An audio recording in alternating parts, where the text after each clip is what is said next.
Welcome back, everybody. I don't even want to say welcome back. We have reached the pinnacle of this series. We are here. My name is Meelz. I'm here with the Platinum Chanel boy himself, Jeff. I'm here with Big Gucci Pafif himself. And Young Giovanni. We are here standing before you, 7 badges in front of the doors of the 8th badge. We're back in Viridian City. We're back in this entire mix. I mean, 2 badges actually earned. It's great. 2 badges. Yeah. You know what? C's get degrees. I don't know what to say. Okay, well, fair enough. This one's not even earned if we're really going to keep it a buck. But yeah. No, not at all. But nonetheless, I mean, we're here. Let's talk about the game itself at this sort of point. So there's not actually a lot of things to do in between getting the 7th badge and the 8th badge. It's kind of like, all right, you got the 7th badge, just go get the 8th badge already. Like, come on, we got to. It was kind of cool, especially as a kid, like not really knowing how it was going to work the first time. Like even though you knew there was another gym, you could still kind of tell, like if you looked at the map, like, but I've been everywhere. So yeah, what's happening here? And then it's like, oh, it's in Viridian. Oh, it's Giovanni. Yeah. Like it is like it's a cool. It's cool that they actually did like the bamboozle. Yeah, I think Blaine would tell you like, oh, I think that Viridian City gym just opened up again. Huh, that's crazy. Yeah, you're like, wait, what? It's crazy. Viridian City is not that far from here. I just have to surf north. But let's talk about. I mean, at this point, the pure, there's 8 badges in the game. You're on your way to your 8th badge. There's not a lot of chicanery or shenanigans like they would kind of do in the games afterwards. I remember specifically like in Gold and Silver around the 7th gym, it was suddenly Team Rocket took over and you had to do, it was like pretty much a giant detour of like, let's stop these guys. That's really which I don't think we actually talked about that much in the episode, but that's like the Silphco thing in Red. Yeah, we don't really talk about Silphco a lot. Well, we can. I mean, I think it's appropriate now to talk about it. Actually, yeah, that's a good point. Gym leader. So I guess we could like wedge it in now. But the whole Silphco thing, the whole Team Rocket kind of takeover of the Kanto region. This isn't the first time that we're battling Giovanni in the game. It's actually probably the 3rd time that we're battling him in the game. Yeah. But you go through Saffron City and you have to. The Silph Scope is kind of like your mission in terms of what to get.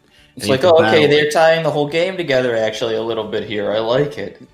Yeah, so I know that thing. You have to pretty much run through grunts, executives, directors, people. Throughout this entire thing, let's see what I can say. What does it say? Hostage Town, Lavender Town. So that will say first. I mean, Team Rocket's all over this thing. You go through it in Celadon City in the game corner. Mr. Fuji is taken hostage in Lavender Town, which is kind of the reason why you go to Lavender Town and you have to face a bunch of Team Rocket guys to save him. Another hostage situation where the organization overran Silphco, a company that specializes, I believe, in making. Yeah, they make everything. Okay, Pokeballs, items. Just real quick about like this. Actually, I think was probably at least the first time through the game. Probably the most difficult section of the entire game. Yeah, I agree. I think I may have reset my game from the first run through in Silphco because I thought I was trapped. Oh man. No. I mean, this was probably the hardest thing in the game at that point. It was a grind. The fights were hard, but the actual, like, navigating the actual building was really hard. I want to say there were like 11 floors. Yeah. it was pretty reckless. No, I want to say maybe that was the Goldenrod City type of thing. I think that because in Goldenrod City, I mean, when you reach the Gen 2, the silver and gold part of the game, it was like you had to go in one building and then you had to go in the other building to face the rest of them. Like I just remember that it was blocked off, wasn't it? Like they had Team Rocket members like covering the doors. Yeah, something along those lines. So you had to go through the underground thing, and then I think you had to go to the actual radio tower itself, like putting out all those negative waves. But the Silphco was taken. The president was taken hostage. For what? I'm trying to figure out why. Maybe did they want the Master Ball? Master Ball purposes, I think. Maybe. Same reason you needed the Master Ball, because they needed the back. Right. You get a Lapras as a gift from a Sylph employee. That was interesting. Yeah, it says the company's president reveals that his top secret project Team Rocket was after was the Master Ball. Ooh, okay. All right, so yeah, they're going after the Master Ball. I love the Lapras appearance in this. Oh yeah. I gifted a friend of mine some Pokemon themed art that I did about a year ago, and I heavily featured the Lapras from this and I'll send it to you guys. Maybe I've sent it to you guys. I'll send it to you guys. Mm-hmm. So the organization stronghold, blah blah blah, will meet the Team Rocket boss. So eventually, you're just going through this gym. You're going through this entire thing to save the Silphco organization, which has been overthrown because they want the Master Ball. You go through a ton of battles, Zubats galore. Thank you, horns for Zubats. Zubats galore, everything galore. I mean, poison types, dark types. I wouldn't say dark types maybe at this point, but maybe like kind of everything that was annoying or like kind of like evil looking. Yeah. You're going through this entire thing. It all leads up. You beat Giovanni. He was like, ha, I hate you. But here you go. And you get the Master Ball when you finish it. For your, I guess, for being the one person to kind of take it down solo. For all your efforts. I don't know. It's like it's weird. I feel like they're gonna give us this one thing, this precious thing that Team Rocket was after, and he's like, you know what? I'm just gonna give it to this freaking 10-year-old kid because you just did everything I needed you guys to. Well, he was like, listen, we designed these, all right? I think we can make another one. Sure, it might take.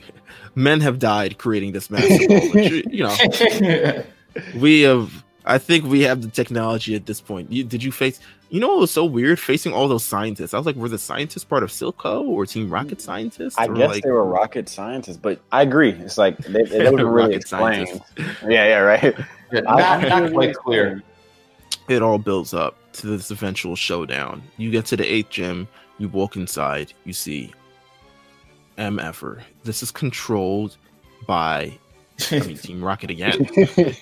I mean, they have got a stronghold on the entire Viridian City, and they're just here and they're racking up. So you reach the 8th gym and you realize the gym leader itself is none other than Giovanni.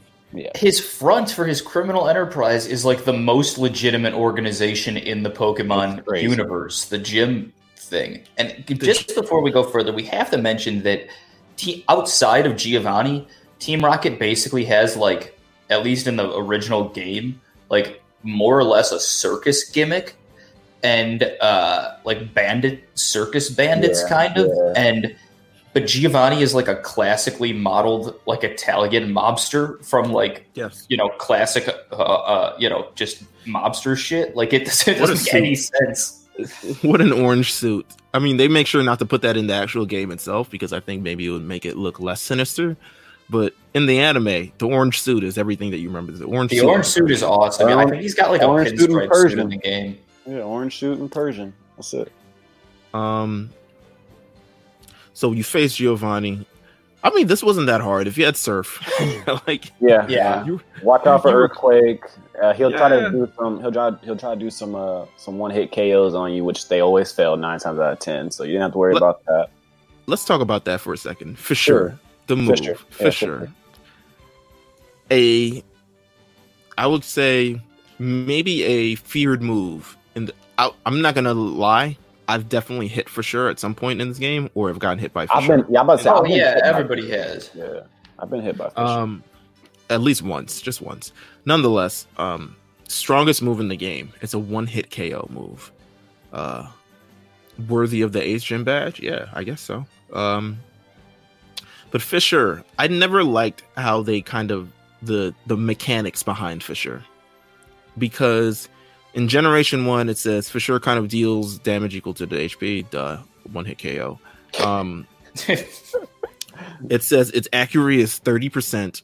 Yeah. It will not affect a target whose current speed stat is greater than the user's speed stat. So if you're faster than them, I didn't even know that. Yeah, I didn't even know that. Yeah, that's new to me, bro. I didn't even know. Yeah, that. But I mean, taking all that into account, it's 30% accuracy. Like you're hoping on a wing and a prayer that the shit hits. Definitely.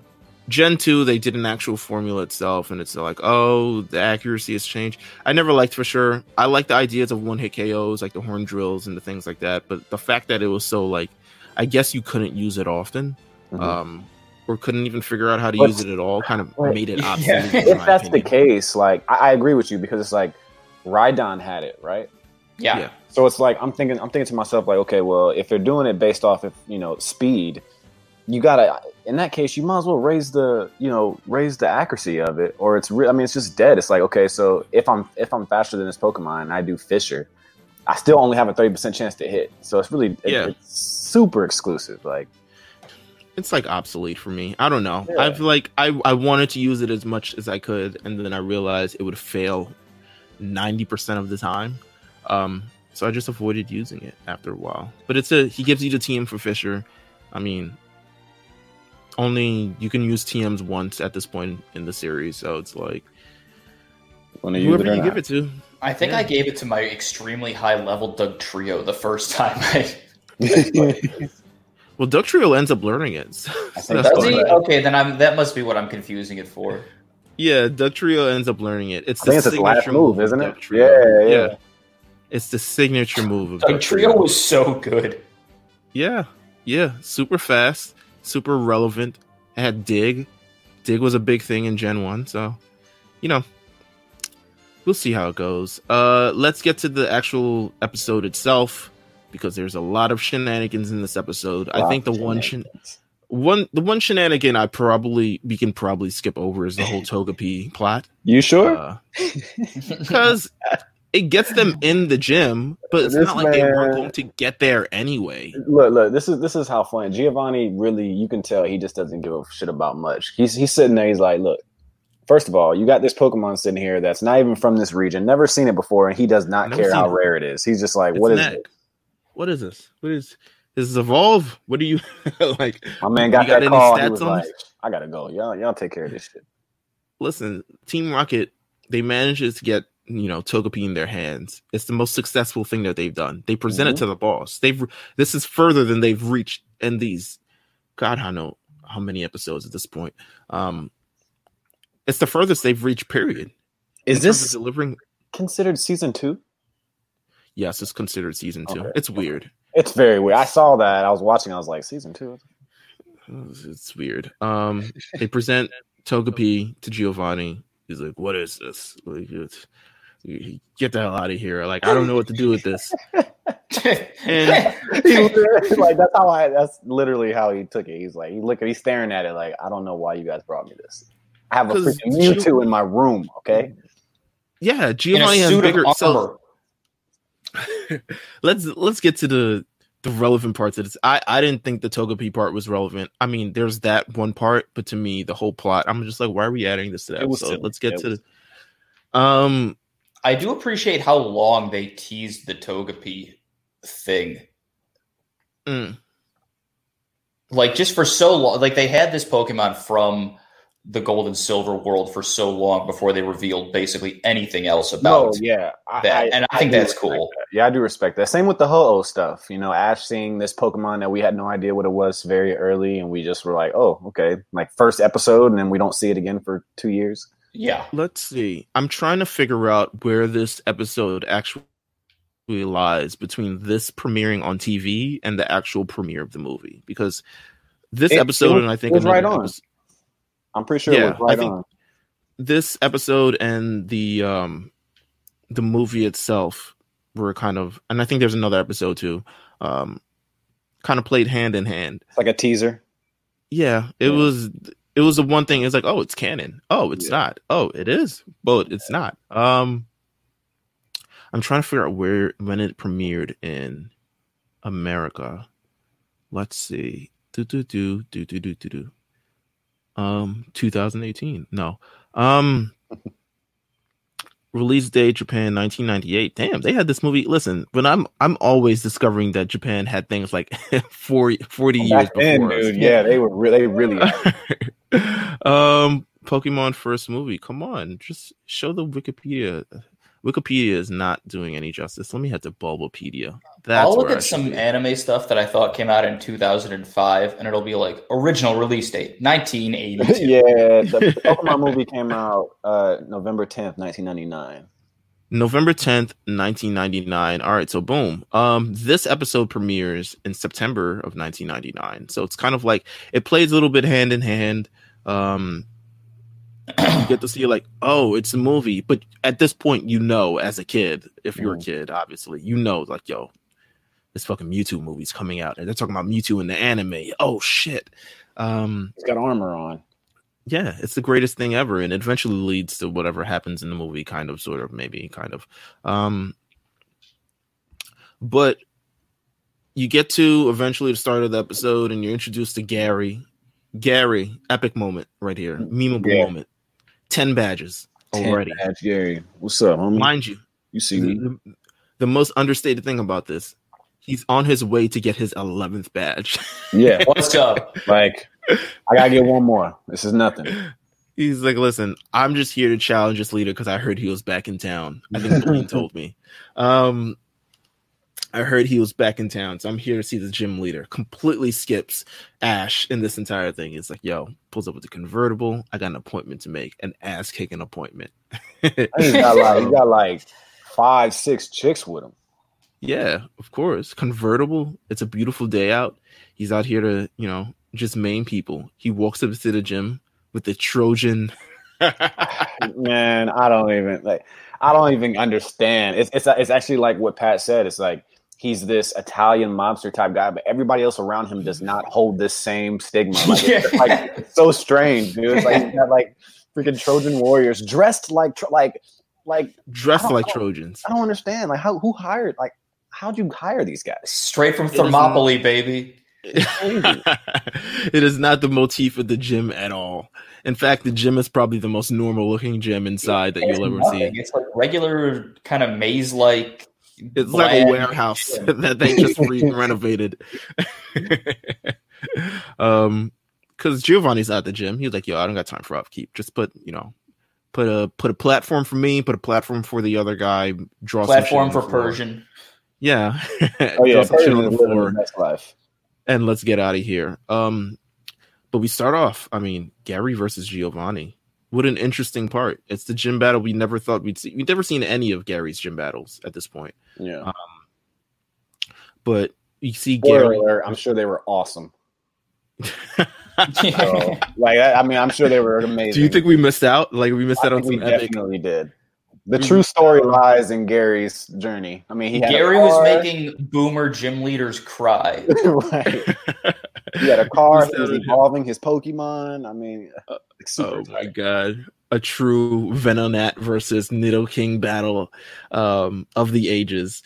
But we get to see Gary does his thing. And he's pretty handily beating the hell out of Giovanni. It's not even close. He sends out Nidoking. Giovanni sends out Golem. It's weird. This is the 8th gym, and they're like, tackle attack. No, tackle attack. And I'm like, tackle attack?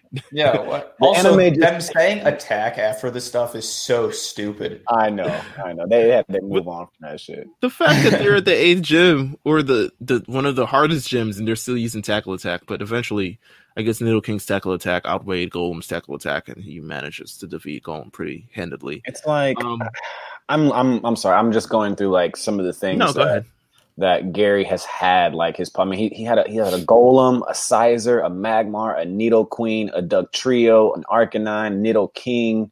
Some of his unseen Pokemon: Alakazam, Pinsir, Houndour, Kingdra, Skarmory. He's awesome. He's awesome. Yeah, he's incredible. It's even more incredible once you see this battle where Giovanni sends out a Kingler, and Gary says, "My Arcanine will clean this up." Hey, that's some of the hardest shit. Type disadvantage for what? And he not only that, 3 moves, back to back. Yeah. I don't even think Kingler managed to get out a move. No. Takedown, Fire Spin, Fire Blast. Kingler's gone. Kingler is like roast crab right now. And then Giovanni is like, "Oh, well, you know what? Those were just Those are just two Pokemon I had on deck. I just wanted to check the temperature of who I was battling real quick. And you know what? You seem formidable because I need a formidable opponent for this ultimate Pokemon that I'm about to unleash right now. So this was all just a gauge for him, kind of a test for Gary, because Giovanni laughs. He's still shrouded in shadow, and Gary's talking wild smack. He's like, "Is that all you got?" Like, I thought this was a gym. That's really him right there. Giovanni opens the trap door beneath him, and lo behold, I don't know what it called. I guess, what did they call it in Pokemon Go? It's like Cyborg Mewtwo or like Armored Mewtwo. There we go. Armored Mewtwo. It's Armored Mewtwo. Yeah. Armored Mewtwo. He doesn't look the same in 2020 as he does back then. Oh, hell no. They made him a samurai in 2020. I was like, what the fuck? The fact that we were never able to like actually get that model of Mewtwo though in game is still disappointing to me. I always thought Armored Mewtwo was very cool. Oh, so cool. Yeah, I thought it was such a good design. I thought it was it was a nice way to kind of protect Mewtwo before we actually got to see it. You didn't really see the identity of, like, it's Mewtwo, but you never actually get to see Mewtwo. Yeah. So it's like it's still shrouded in mystery before the actual movie comes out. The movie comes out. At this point, by the time it's 1999, September of 1999, I want to say the movie was coming out. I want to say Pokemon Gold and Silver was on its way relatively soon. Oh yeah. So by the time you eventually got to Mewtwo revealing himself in the series, you already knew the lore of Mewtwo. You already faced level 70 Mewtwo in Cerulean Cave, threw a million Ultra Balls at it, and finally got it on your team. So the whole Mewtwo thing, I mean, it's a great build up for this entire series. And there's great cross promotion between the anime and the movie, which never really happens anymore. Nonetheless, Gary invites Gary to send out all of his Pokemon. Just send them all out. Don't even worry about it. He's like, are you kidding me? 2 at the same time, doesn't matter. He sends out Nidoking and Arcanine because they've cleaned up pretty easily. And Armored Mewtwo, Psychic Attack, maims them, claims them, destroys them. And that is that. It is implied that Gary blacks out, which he kind of does. He does. Generally. Did you guys see what happens next? How easily Ash picks this man's body up? First of all, it was so dramatic. It was. My man, stay on the Finding Togepi and something along those lines. And the Finding Togepi, they open up the gym doors because I guess the Trojans are on lunch or whatever. Back to their country. And they open up the doors and find an unconscious Gary, unconscious women. Just laid out. And this is human trafficking. It's so bad. First of all, Ash goes in, Gary, and Brock says, the girls. Yeah, I know. That was the best part. Oh my God. Ash picks up Gary. Gary's like, I don't know what that Pokemon was, but it's never any Pokemon that I've seen. And Ash is like, a new Pokemon? What? This is insane. I mean, the dramatics of it all. I'm laughing at the fact that this man he lost a Pokemon battle and fell unconscious, and everyone else fell unconscious too. Yes. I don't know what the problem is. Or maybe, let's see, maybe Giovanni, gasses them or something. I don't want to put too extreme, but like it was weird. I kind of put when we get talking about that, Ash's battle, man, I was thinking maybe they were getting electrocuted like him. I don't know, man. It was kind of weird. But why were the girls getting electrocuted? They had nothing to do with it. Maybe he gassed them so they wouldn't tell anything about the Mewtwo. Yeah, that's what I'm saying. They're witnesses to Armored Mewtwo, and they don't want Gary going around and telling them. So I'm sure after battle, he looked at the Trojans and said, like, spray them. Damn. And, I don't know. I don't know what to say. Maybe that's too dark for this episode. No, it's listen, the mafia's involved. The mafia. There we go. Gary's just, he should be happy his legs wasn't broken. Yeah, exactly. Anyway, sidebar, Giovanni leaves the gym because there's an emergency, and he's presented something by Team Rocket. I mean, at this point, they're presented to Togepi. Giovanni takes a call. He's like, what? I don't know if it's Pokemon Land or whatever. The game corner, under fire, something, permits. You know whatever. What I thought it was? So, if you guys watch the movie. Sure. There's a scene where, like, they're making Mewtwo round up a bunch of Tauruses. I thought it was like just a segue. Like I don't know if they were like splitting the episodes and like showing what actually happened at that moment, because you watch Gary get his ass beat again in Mewtwo's like memories. Yeah. So I don't know. In another episode as well, they definitely do show Mewtwo escaping from Giovanni's lair. So yeah, we've seen that like a lot of times now. Yeah. So I mean, at this point, it could be anything. Let's see. Actually, let's see what the hell Bulbapedia has to say, if they have anything to say about this. Because that is an interesting fact of like what actually goes on in between this. This is like the actual like kind of subplot of this entire series of Mewtwo, you know, Kanto, Fuji, clones, blah, blah, blah. Let's see. Team Rocket Trio, Mewtwo and issues. Okay, never mind. They're going way too deep into this. I'm not going to do it. Too long. Didn't read. With that said, he has to go escape. He's Giovanni's taking Mewtwo with him wherever he goes. And he leaves Team Rocket, Jessie, James, Meowth, who legitimately just brought him a Togepi and insulted him in his face with the Togepi. I don't. Why would you even trust these idiots? Leaves him in charge of the gym. Out of all the power that he has, there was nobody else? No. They need to be like, oh yeah, Jessie and James are like somebody's niece and nephew. That's why they're allowed to do all this shit. Right. Well, he leaves his Pokemon with them. It was like, listen, you'll have no problem with these Pokemon that I leave you. Just throw them out, battle, win. That's all you got to do. I don't even think we have trainers today, to be honest with you. I mean, this is my first time back in a couple of weeks.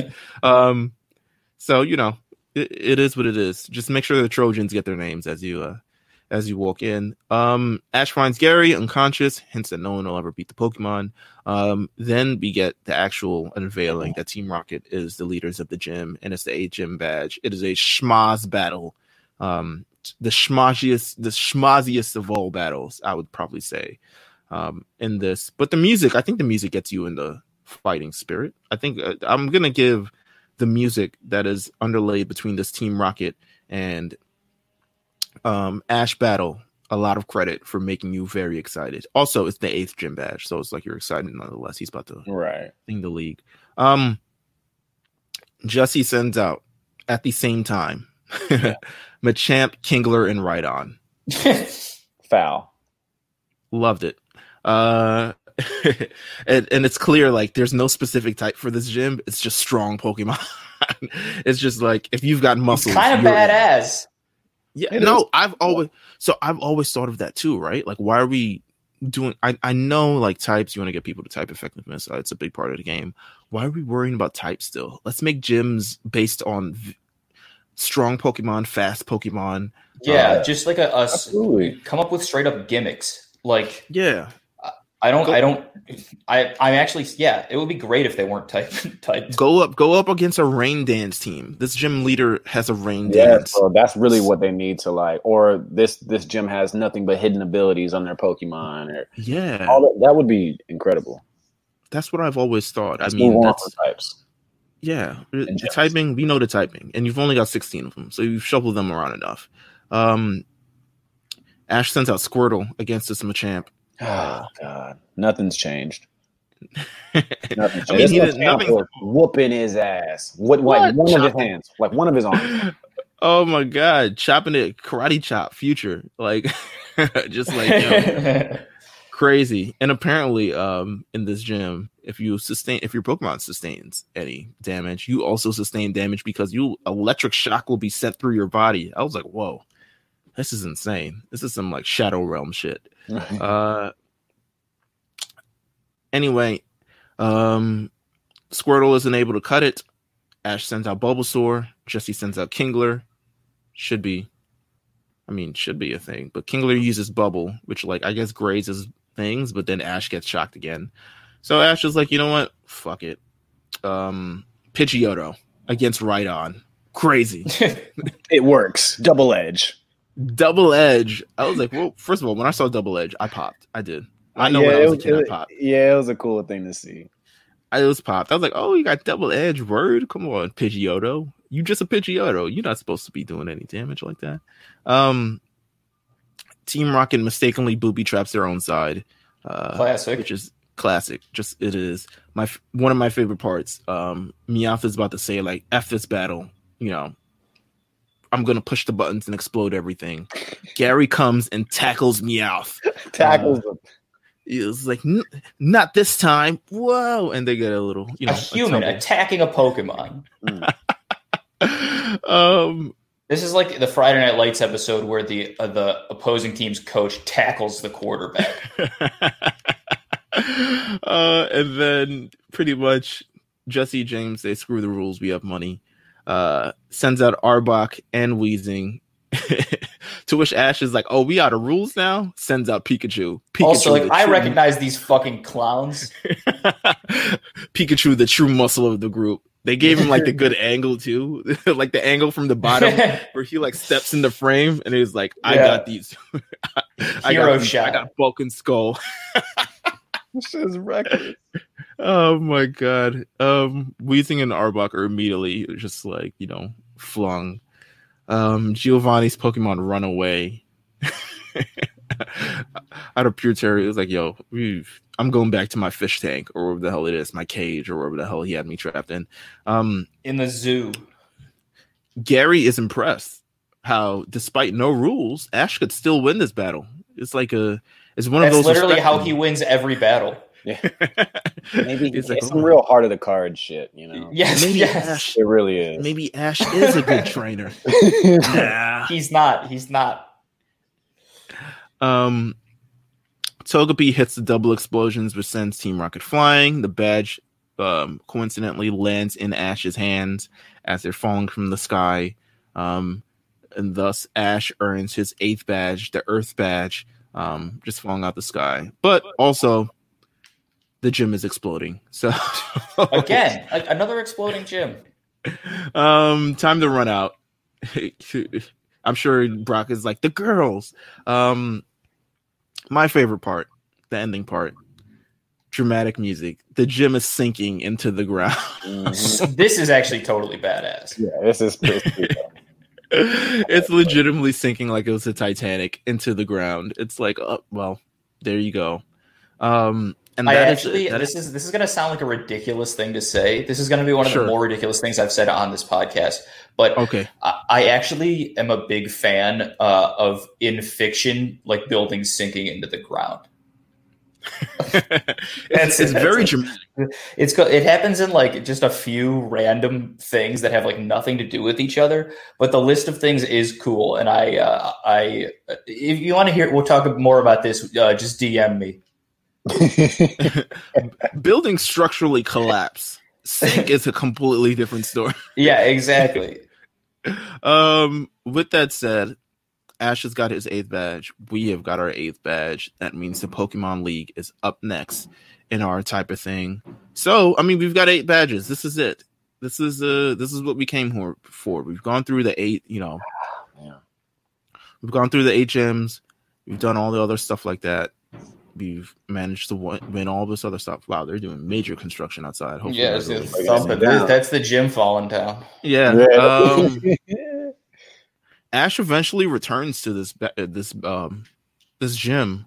I think it's after Johto he returns to this gym actually in the anime series. Oh, really? Or maybe it's after Hoenn. One of them. He returns to this gym. Giovanni is not the leader of this gym anymore, but they're waiting for the new leader to show up. The actual person who is in charge of the gym while they're waiting for the new leader to show up is Agatha of the Elite Four. Crazy. Wow. Ash battles Agatha. And, you know, loses, but still battles it for the sake of battling. So you did that is that. Yeah, I mean, he did it. Agatha, Ghost type, gym battle. Look up the episode. It's there. With that said, that is the end of this tale thus far. I think we have, in this series of episodes, I think we can do one more. We can do one more in the Pokemon League. I kind of think we have to kind of wrap up this entire. Yeah, and just talk about how, like, I kind of appreciate what they tried to do with the show in terms of, like, the Elite Four is such a video game thing. Like, you're the only one who's competing with these people for the top spot, and then that's that. Like, that doesn't make any sense considering the entire gym structure. But I don't think anyone thinks that the Indigo League episodes are like their favorite series of episodes. There's a couple of things you get to see. Krabby gets a much notable appearance in these episodes. Really like that episode, actually. Or appearance, not much more than one episode, I believe. There is an incredibly talented Bellsprout in these episodes. Yes. It is my favorite episode. It's legitimately, it might be the SSN episodes, and then it might be this episode afterwards. Because the Bellsprout knows like Taekwondo, right? Like it has incredible vine strength. It's extremely talented. Yeah. It is. And then, of course, the entire series, which was a plot of a boy, coming of age story, ends up becoming a tragedy once Ash eventually loses via negligence, I guess. I don't know. I guess all his bad gym shit catches up to him all at once. Yeah, he has no experience battling talented Pokemon trainers. So with that said, we'll do that the next episode. We make sure to get it in when we can fit it in. But thank you guys for tuning in. Of course, you can continue to subscribe to The Lookout. Please do. And binge all these episodes. You can binge from Gym 1 to Gym 8. These aren't particularly long episodes that we're doing, but they're fruitful and funny, and we find them hilarious. So I'm sure you'll find them hilarious as well. Subscribe. The Lookout is going to be back pretty soon. At least when this episode starts. Maybe it'll be back already. It might even be back. Yeah. Big Eyes every week, of course. You can tune into that, hosted by Jamal, who was featured on this podcast a couple episodes ago. And just, follow RNC Radio and follow for all content that we've got going on and just everything that we're doing. There may even be a new late fees out by the time this episode airs. That'd be something. All right. Make sure you subscribe. It would be something. That would be something. We are working on it. I promise we are working on it. It's a big episode. The comeback episode is a big episode that is actually going to be extremely fucking funny. So, well, if it comes out by the time this is out, make sure you go back and listen to it on the RNC Radio Watch channel. I'm sure by now the Jordan series will be done and we'll have crowned Jordan the greenest player of all time. But make sure you binge all those RSPN episodes as well if you want to watch. If you're watching The Last Dance all after the fact, you got to listen to I'm liking The Last Dance. I mean, the timeline thing is a little weird, but I'm still liking it. Listen, the timeline thing, I mean, we've covered Dragon Ball Z. I think the timeline issues are a little overblown. Yeah. I complain too much. So we'll see how it goes. With that said, there's a ton of content on RNC Radio that you can listen to, figure out all this other stuff. We'll be back next week with the Indigo League Elite Four, wrapping up this entire thing. And hopefully by this time, I'm saying hopefully by this time a lot, but we're hoping, because we're hopeful people. By this time, there'll be more Isle of Armor news come out, maybe a conference, maybe an E3 announcement, maybe a Nintendo announcement, something along those lines. Bring out the virtual rollout. Let's make it happen. Yeah, we need the goose. So with that said, we'll be back in a week. Yeah. Thank you guys for tuning in. Talk to you guys soon.